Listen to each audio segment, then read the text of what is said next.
Bonjour à tous, aujourd'hui je voulais vous parler de l'endroit d'où je viens, de mon village natal, enfin plutôt de mes deux villages, puisque en fait je vais vous parler de deux villages, deux endroits qui me tiennent à cœur.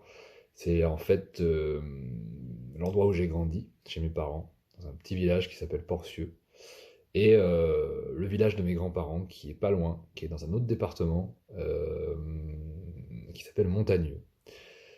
Le Porcieux se situe dans l'Isère et Montagneux se situe dans l'Ain. Donc c'est pas assez à la limite. Et pourquoi est-ce que je voulais vous parler de ça? Parce que, bon, je suis quelqu'un qui a voyagé dans le monde entier. J'ai eu la chance de connaître énormément de pays. J'ai beaucoup voyagé, vécu en Chine pendant des années, en Asie, dans toute l'Europe, euh, principalement en Europe et en Asie, mais j'ai mis le pied dans pas mal d'endroits.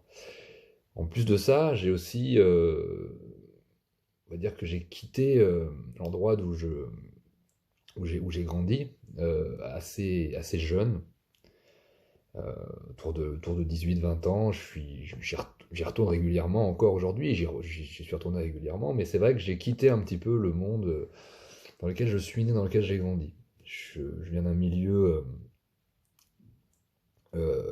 très modeste, hein, très populaire, ouvrier. Et voilà, mon père était un ouvrier portugais. Enfin, il est à la retraite aujourd'hui. Et ma mère est fille d'artisans français, petits artisans, très très modestes. Et je viens d'une famille modeste, donc j'ai grandi à la campagne, entre ces deux petits villages. Je vivais à Porcieux, 80, voilà, toute mon enfance, toute ma jeunesse, j'ai vécu à Porcieux. Et j'allais en vacances dans ce merveilleux petit village français qui était Montagneux. Porcieux était un petit peu plus, je dirais pas, enfin, comment dire, enfin, un petit peu plus, enfin, il était un petit peu moins authentique peut-être qu'un Montagneux. Montagneux, c'est vraiment l'image d'Épinal du petit village français à l'ancienne,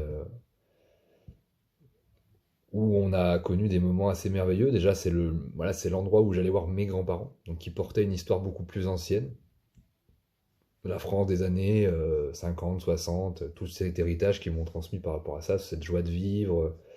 Il y avait les vendanges, il y avait les brocantes, il y avait les balades en forêt, les balades en montagne, la légèreté, voilà, toutes les années 90, je les ai passées, et même un petit peu, euh, ouais, jusqu'aux années début 2000, je les ai passées, je passais des merveilleuses vacances en fait chez mes grands-parents, qui sont des gens formidables, donc ce sont les parents de ma mère. J'ai dit tout le bien voilà, j'ai dit tout le bien que je pensais de mes grands-parents dans d'autres vidéos. Voilà, mon grand-père est peut-être l'homme qui m'a le plus inspiré au monde. Et de fait que ce soit un homme hyper droit, hyper gentil et aussi hyper cultivé, avec une force et une conviction très profonde. Et, et une grand-mère qui était toujours présente, qui était toujours là pour jouer avec nous, qui a été une camarade de jeu absolument incroyable. Et voilà, j'ai eu les meilleurs grands-parents du monde. Et donc j'ai pu, grâce à eux, voilà, vivre un petit peu cette vie de village un peu à l'ancienne, des villages français qu'on connaît pratiquement plus trop aujourd'hui, surtout dans les régions où je suis, qui sont les régions entre l'Isère, l'Ain, voilà, la région Rhône-Alpes, c'est bon, c'est de plus en plus rare. Il y a encore un peu cet esprit dans plein d'endroits, notamment encore un peu là-bas, encore un peu. Mais c'est vrai que la vie des villages, c'est un peu tari, c'est plus du tout la même chose, il y a plus de brocantes, il y a plus cet esprit qu'on avait avant, mais j'ai eu la chance de connaître cette vie-là. Comme je l'ai expliqué dans une autre vidéo, par rapport aux héros des années 90, je sais encore à quoi ressemble le monde d'avant. J'en ai eu quelques sensations, quelques saveurs. Et c'est grâce au village de mes grands-parents, grâce à Montagneux, j'ai pu connaître encore cet esprit très sain et très français à l'ancienne, dont je suis très nostalgique encore aujourd'hui. Et où j'ai passé là, peut-être les plus beaux moments de ma vie. Pour ce qui est de Porcieux, c'est vraiment l'endroit où j'ai vécu le plus de temps, dans un petit lotissement. Moi, je suis vraiment un enfant des lotissements. Et j'ai plutôt vécu avec des gens de classe moyenne, c'est-à-dire des fonctionnaires, des kinés, pas mal d'ouvriers aussi évidemment, On était peut-être voilà, les plus modestes du quartier, mais on a eu la chance de vivre un peu comme des gens de classe moyenne, alors classe moyenne inférieure, hein, classe moyenne inférieure. Bon, mais on a eu aussi, pareil, à Porcieux, une vie très agréable. Le village vivait beaucoup à l'époque. Mon père était bénévole, souvent, dans les associations, toutes les choses que le village organisait, les bals, les vogues. J'ai connu les bals, les vogues. Il y a des concerts aussi à Porcieux. C'est pas de la musique que j'admire particulièrement, mais en tout cas, le village vivait. Il y avait des courses de caisses à savon, des chariots fleuris, des vélos fleuris. Voilà, c'était une époque, des années 90, où il y avait encore tout ça. Il y avait encore cette vie de village. Il y avait encore une connexion entre les voisins. Tout le monde se connaissait. C'était vraiment voilà, les derniers soubresauts d'une France qui a un petit peu disparu, qu'on reconnaît plus trop aujourd'hui. Moi, je reviens de moins en moins, en fait, là-bas. J'y suis vraiment de moins en moins avec les années. Et on constate que voilà, les gens qui viennent, les nouveaux arrivants, sont des gens qui viennent d'un peu plus loin, ou des jeunes, des gens de la ville. Et il n'y a même plus ce béaba de dire bonjour quand on croise quelqu'un, où il y a toujours des malentendus, avec tout, mais c'est normal avec tout ce qui se passe aussi en France. Bon, les gens sont très méfiants aussi, donc on est, euh,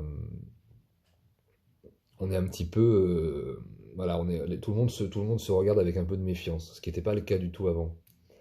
Euh, Cela dit, ça reste des endroits relativement tranquilles, hein. C'est quand même encore assez agréable. Mais il y a voilà, des cas voilà, même dans ces petits villages là où j'ai grandi, des petits cas de violence, de, voilà, de choses qui sont vraiment on n'aurait pas connues il y a 10 ou 20 ans. En tout cas, bon, c'est pas pour parler forcément des points négatifs parce qu'il y en a assez peu, mis à part le côté le plus négatif, c'est quand ces deux villages ne vivent plus vraiment, malheureusement, comme avant. Mais cela dit, je constate quand même, parce que moi, bon, j'ai l'impression que ça vit plus, parce que j'y vis plus, mais j'ai quand même des retours de gens des bénévoles, des associations, des gens comme ça, la mairie, etc., les mairies, essayent quand même, voilà, de faire revivre comme ils peuvent avec des gens qui sont motivés, apparemment, ce que j'entends, parce que c'est vrai que j'y retourne rarement, mais j'entends qu'il y a des gens qui essaient de faire revivre des choses, des associations, des choses comme ça. Donc c'est très bien, et d'ailleurs, moi, dans le futur, si je reste en France, ce qui n'est pas forcément mon projet, hein, moi je sais que j'ai pour projet de repartir en Chine un jour, qui est mon pays de cœur, c'est-à-dire que la France c'est mon pays, mais ce sera toujours mon pays. Mais la Chine est mon pays de cœur parce que j'y ai vécu des choses personnelles très importantes dans ma vie. Et c'est un peuple que j'aime beaucoup, c'est un pays que j'aime beaucoup. Mais la France restera toujours mon pays. Voilà. Mais si jamais je dois finir mes jours en France, c'est-à-dire que si je passe des années en Chine, ou peut-être que je n'y retournerai pas, peut-être je ne sais pas comment, je ne pense pas tellement à l'avenir en ce moment, mais en tout cas, peut-être que à l'avenir, je m'investirai dans la vie des endroits où j'ai passé mon enfance. Il est fort possible que j'y retourne, pour m'investir dans la vie de village, justement. C'est possible, c'est une possibilité, quelque chose que j'envisage. En tout cas, c'était une petite vidéo pour vous parler un petit peu voilà, de ces deux endroits emblématiques de mon enfance, où j'ai passé des moments absolument merveilleux, avec des réminiscences du monde d'avant, que les jeunes d'aujourd'hui ne connaissent presque plus. Avec encore une innocence et une joie de vivre, on était dans les années 90, c'était encore presque les années 80 là où j'ai vécu. Donc il y avait du retard sur plein de choses, mais la vie était plus agréable. Et si j'en parle, c'est surtout parce que, comme je vous l'ai dit, oui, j'ai été, je suis un rêveur depuis que je suis petit. Je suis un vagabond. J'ai été saltimbanque, j'ai été ouvrier, j'ai été fait tout un tas de choses. J'ai voyagé dans le monde entier. J'ai rencontré des tonnes et des tonnes et des tonnes de gens différents, de sensibilités différentes, de milieux sociaux différents, de sensibilités politiques différentes, de religions différentes, de points de vue différents. Donc j'ai vraiment une vision des choses du fait de toutes les aventures que j'ai vécues. J'ai quitté mon village et j'ai voulu voir le monde et j'ai vu le monde. Et ça, je veux dire, j'en suis extrêmement heureux et fier, même si ça n'a pas toujours été facile. Je me suis confronté à des tonnes et des tonnes de choses, mais ça m'a appris la vie. Ça m'a appris la rudesse de la vie et ça m'a appris à voir au-delà des frontières de mon village, de ces villages, de ma région, de l'endroit où je suis né. Et j'ai fait des choses que la plupart des gens de là d'où je viens n'ont pas connues. Donc c'est très difficile quand j'y reviens parfois de leur expliquer ce que j'ai pu faire. Et quand ils me parlent de certaines choses, je suis assez blasé parce que voilà, j'ai vu du pays. J'ai vu du pays, j'ai vu le monde et j'en suis extrêmement heureux. Et ça m'a beaucoup forgé. Mais cela dit, malgré le fait que j'ai fait toutes ces choses, malgré le fait que j'ai connu des tonnes et des tonnes d'expériences, de tonnes et des tonnes de milieux différents, des tonnes et des tonnes de choses, et ben je considère que ces endroits, ma région, l'endroit où j'ai grandi, Porcieux et Montagneux, c'est vraiment mon foyer, c'est vraiment ma maison. Et c'est là vraiment, c'est en fait l'endroit où je me sens peut-être le mieux. Parce qu'en fait, je me rends compte avec l'âge, bon, je suis encore jeune, hein, mais j'ai quand même voilà, une certaine expérience de la vie malgré mon jeune âge et avec tout ce que j'ai fait. Et en fait, on se rend compte que c'est chez soi qu'on est le mieux. Avec les siens, avec sa famille, avec ses amis, avec son décor, avec l'endroit où on est né, où on a pris racine et où on a grandi en fait. Et bon, j'ai aussi une très forte affection pour deux autres villes que j'ai beaucoup beaucoup aimées où je suis parti, c'est la ville de Lyon et la ville de Mâcon, voilà, auquel je rends hommage aussi un petit peu sur cette vidéo. Parce que j'y ai passé des moments formidables avec plein de gens et que ça m'a vraiment appris beaucoup de choses. J'ai appris beaucoup de choses grâce à ces deux villes et je remercie mes amis de là-bas et tous les gens que j'ai connus. C'était très important. Là, je suis un petit peu à Paris et pareil, il y a des gens que voilà, je considère que c'est ma. Voilà, après Mâcon, après Lyon, après Mâcon, euh, après l'endroit d'où je viens, voilà, ben, je me retrouve à Paris. Je ne sais pas combien de temps je vais rester, mais pareil, j'y connais des gens très importants et je suis très très très content J'aurais jamais pensé en fait finir, enfin pas finir, mais en tout cas continuer, rester à Paris un moment aussi longtemps. Et j'en suis très heureux aussi. Et il y a des choses très belles à Paris, dont j'ai déjà parlé au cours d'une précédente vidéo.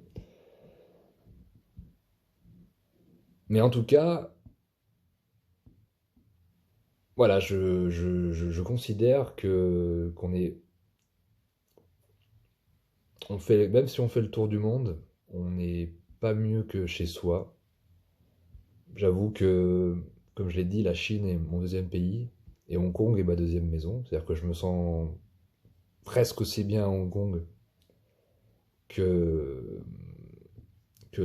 qu'à Portieux ou Montagneux. C'est marrant parce que ça n'a absolument rien à voir, hein. C'est la méga cité urbaine asiatique face au petit village français. Ça n'a absolument rien à voir. Mais la première fois que je suis allé à Hong Kong, je me suis senti comme chez moi. Je me suis senti comme à la maison. Donc, euh, c'était assez déstabilisant, mais voilà, c'est comme ça. Ça n'a absolument rien à voir.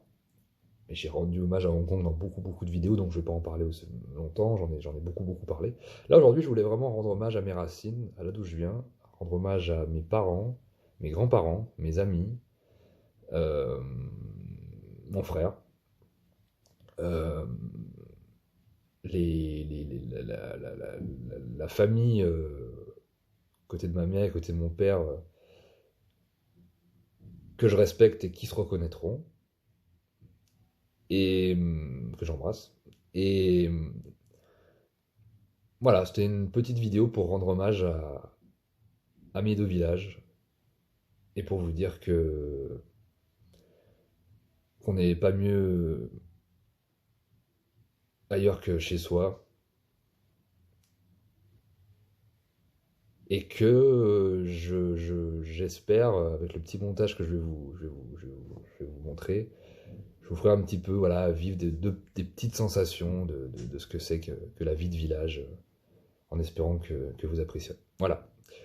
C'était un petit peu long, je m'en excuse. Je parle de tout ça avec un peu de nostalgie et j'ai avec une vraie fierté et j'essaie de mettre à l'honneur l'endroit d'où je viens. Voilà, je vous embrasse, je vous souhaite une bonne soirée et je vous dis à bientôt. Vive les villages français et vive la France. Bye.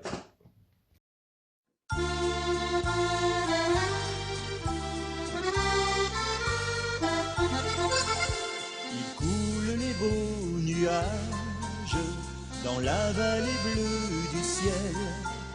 Il tremble les verts feuillages à la voix du vent cruel. Les champs, la forêt, pluie noire, les sapins à l'air vainqueur. C'est là ma fierté, ma gloire, c'est ici que vit mon cœur. Jolie montagne,